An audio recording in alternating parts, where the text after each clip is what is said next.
안녕하세요. 가치주사TV입니다. 오늘은 2020년의 마지막 장이었죠. 다들 한 해 투자를 어떻게 마무리하셨는지 참 궁금한데 저는 20% 조금 넘는 수익을 냈어요. 제가 4월 말 정도에 투자를 시작했는데 그 시점부터 지금까지 코스피는 40% 정도 올랐더라고요. 22%라는 수익률 자체는 만족을 하는데 시장 수익률 대비해서는 조금 초라하죠. 내년에도 열심히 투자를 해보도록 하겠습니다. 최근에 댓글이 좀 많이 달리더라고요. 열심히 답글을 달고 있는데 뭐 안 좋은 댓글이든 좋은 댓글이든 욕하는 것만 아니면 다 답글을 달아드리니까 많이 많이 적어주시고요. 자, 그럼 오늘 같이 볼 기업은 NPC라는 기업이에요. 시청자분들 중에 이 기업을 아는 분이 과연 있을까 하는 생각도 들긴 하는데 저도 오늘 처음 분석하는 기업이거든요. 제가 매일 장 끝나고 모든 종목을 필터링 한다고 했잖아요. 근데 이 기업이 오늘 제 필터링에 걸려서 대충 살펴보니까 괜찮더라고요. 그래서 이렇게 자세하게 분석까지 진행을 하게 됐고 우선 뭐라는 회사인지부터 알아야겠죠. 플라스틱 사출 제조 판매 회사예요. 말이 좀 어려운데 플라스틱으로 형태를 만들어서 판매하는 회사입니다. 옛날에는 플라스틱으로 생활용품을 만들어서 파는 걸로 시작을 했다고 해요. 바가지나 도마, 보온병, 도시락 등등을 만들었다고 합니다. 현재는 산업용 플라스틱 컨테이너랑 팔레트를 생산하는 기업이에요. 물류 쪽에 플라스틱 기자재를 납품하는 회사라고 보시면 될 것 같습니다. 65년에 설립을 해서 69년에 상장을 한 회사예요. 역사가 있는 회사입니다. 산업 구조를 정말 간단하게 좀 보자면 플라스틱 산업은 완전 경쟁 시장이라고 해요. 진입 장벽이 낮아서 경쟁력이 무한대라는 소리겠죠.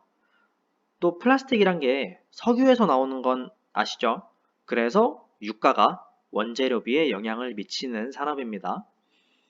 산업 구조는 이 정도로 보고 바로 가치평가를 한번 해볼게요. 현재가는 3,280원이고 시가총액은 1,204억입니다. 시가총액으로 보자면 자그마한 회사예요. 과거 주가를 보면 15년부터 16년 사이에 7,800원까지 갔었어요.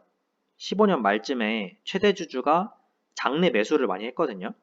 그 영향으로 주가가 이렇게 오른 것 같고 그 이후로는 계속 하락세죠.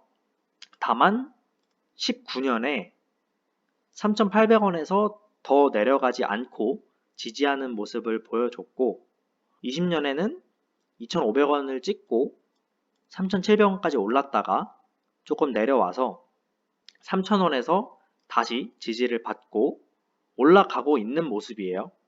재무제표를 보자면 당기순이익이 17년, 18년에 저점을 찍고 반등을 하고 있고 16년에 이익이 왜 이렇게 많이 났냐면 한국 파레트폴이라는 회사 지분을 유동성 확보 목적으로 갖다 팔아서 그렇습니다. 그래서 당기순이익보다는 영업이익으로 보는 게 좀 더 정확할 수 있어요. 보시면 18년까지 좀 하락세다가 19년에 회복을 했죠. 그리고 20년 3분기 당기순이익 156억을 확보를 했고 4분기를 예상해야 되는데 이게 정말 소해주거든요. 그래서 컨센서스가 없어요. 종목 리포트가 하나도 없습니다. 그래서 제가 전문가는 아니지만 조금 알아봤는데 4분기에는 이익이 제로이거나 한 자릿수 마이너스를 기록하고 있더라고요. 18년하고 19년 두 개 년도를 살펴봤는데 마지막 분기에 판매관리비 쪽에서 30억에서 40억 정도가 다른 분기보다 더 잡혀서 뭐 잡손실이나 이런 게 연말에 회계 처리가 되니까요.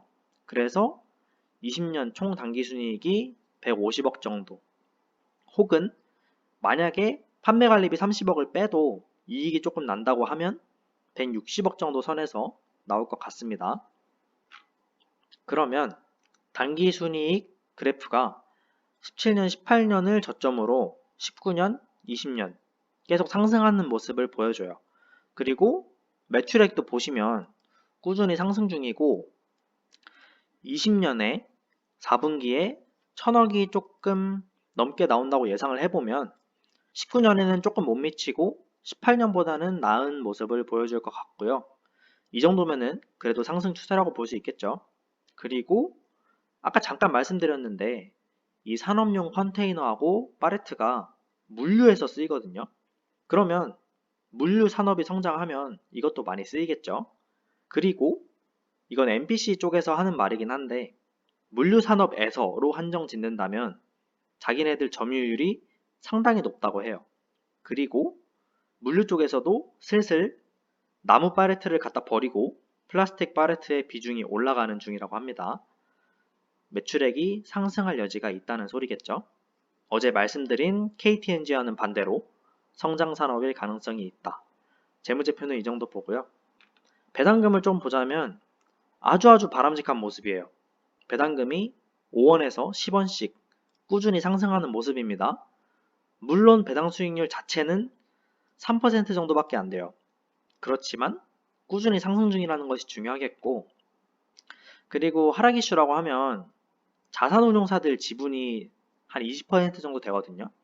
근데 그 중에서도 한국투자밸류가 지분이 좀 많은데 최근에 계속 매도 중이라는 거, 작게는 하루에 10,000주, 많게는 하루에 11만주까지 매도를 치고 있어요.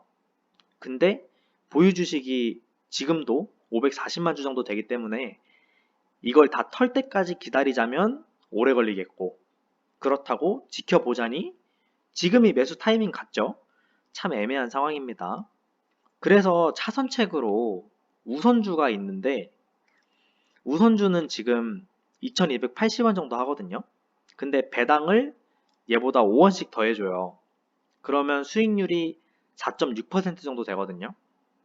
제가 원래 우선주는 잘 안 보는데 이런 배당이 성장하는 주식은 평생 배당받을 생각으로 접근해도 나쁘지 않지 않을까 생각을 하고 있습니다. 배당금이 올라간다면 자연스럽게 시세 차익도 볼 수 있겠죠. 그래서 결론을 말씀드리면 이 150억을 주식 수로 나눈 예상 EPS가 408원 정도가 나오거든요. 이 408원에 평균적으로 PER이 10에서 13 정도가 돼요. 그래서 PER이 10으로 적용하면 4,000원에서부터 PER 13을 적용하면 5,300원까지 볼 수 있지 않을까 생각을 하고 있고요. 4,000원이라면 22%의 시세 차익, 5,300원이면 61%입니다. 좀 보수적으로 한 30% 정도 시세 차익 볼 수 있다 정도 생각하시면 될 것 같아요. 그러면 여기까지 NPC 기업 분석이었습니다. 시청해주셔서 감사합니다.